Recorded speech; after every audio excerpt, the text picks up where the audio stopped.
Friends, இப்போ நம்ம புதினாவுக்கு உரம் இறைக்க போறோம். எப்படி கலந்து இறைக்க போறோம் அப்படிங்கறத தான் பார்க்க போறோம். இந்த எரு வந்து இந்த உரம் வந்து யானைகுமாருக்கு, இது வந்து யூரியா.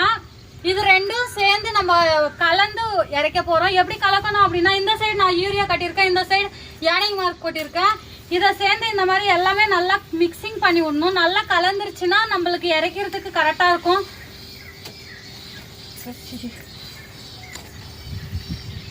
இப்ப ரெண்டத்தையும் இந்த மாதிரி நல்லா கலந்து விட்டுடணும்.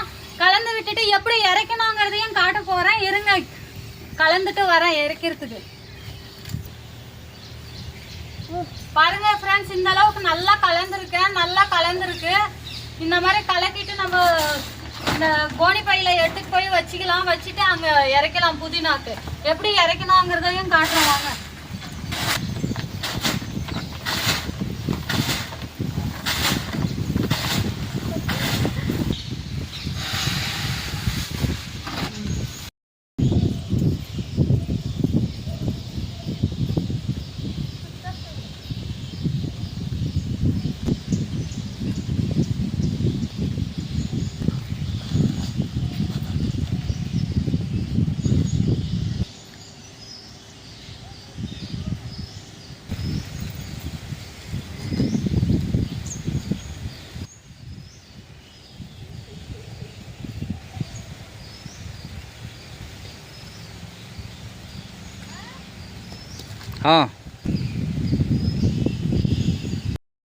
இப்ப 2 மூட்டையும் எடுத்துட்டு வந்து இறக்கிட்டோம் ஃப்ரெண்ட்ஸ். இங்க ஒரு மூட்டை, அங்க ஒரு மூட்டை இருக்கு.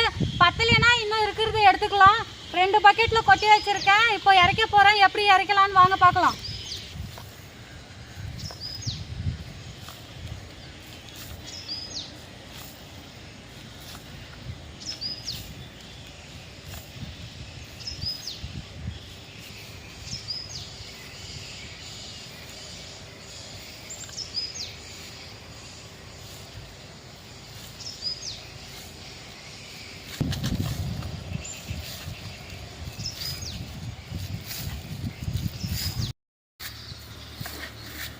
உரம் அடைச்சு முடிச்சாச்சுங்க. கம்ப்ளீட் 2 கைனியும். நான் ஒருத்தையே இறக்கல, எங்க வீட்டுக்காரர் சேர்ந்துதான் இறைச்சாரு. இந்த வீடியோ உங்களுக்கு பிடிச்சிருந்தா லைக் பண்ணுங்க, ஷேர் பண்ணுங்க, கமெண்ட் பண்ணுங்க, சப்ஸ்கிரைப் பண்ணுங்க. தேங்க்யூ ஃபார் வாட்சிங்.